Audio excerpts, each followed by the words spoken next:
శివాయ ఓ నమో నారాయణాయ. మనకి దుష్టశక్తులు ఇంటి నుంచి వెళ్ళిపోవాలంటే ఏవే పనులు చేస్తే మంచిది? ముఖ్యంగా నిత్యం దీపారాధన చేసుకోండి. అలానే దీపారాధన చేయగానే ఘంటానాదం చేయండి.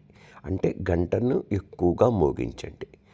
ఇంటిలో ఎప్పుడూ బూజులు లేకుండా పరిశుభ్రంగా ఉంచుకోండి. అంటే గోడకి ఏ మూలలోనూ బూజులు లేకుండా పరిశుభ్రంగా ఉంచుకోండి. తరచూ ఇంటికి శక్తివంతమైన దృష్టిని తీసేయండి. అంటే ఉప్పుతో కానీ, నిమ్మకాయలతో కానీ, మిరపకాయలతో కానీ, గుమ్మడికాయతో కానీ దిష్టి తీసేయండి. మరి ఇంటి గుమ్మానికి బూడిద గుమ్మడికాయ ఎప్పుడూ కట్టండి. పాడైపోగానే అశ్రద్ధ చేయకుండా వెంటనే కట్టండి. గదుల్లో మూలల్లో సముద్రపు ఉప్పును ఖచ్చితంగా ఉంచండి. వారానికి ఒకసారి సాంబ్రాణి ధూపం వేయండి. ఇంటి ఆవరణలో అంటే మీ ఇంటి ఆవరణ బాగా ఉందనుకోండి, కుదిరితే వేప చెట్టును పెంచండి.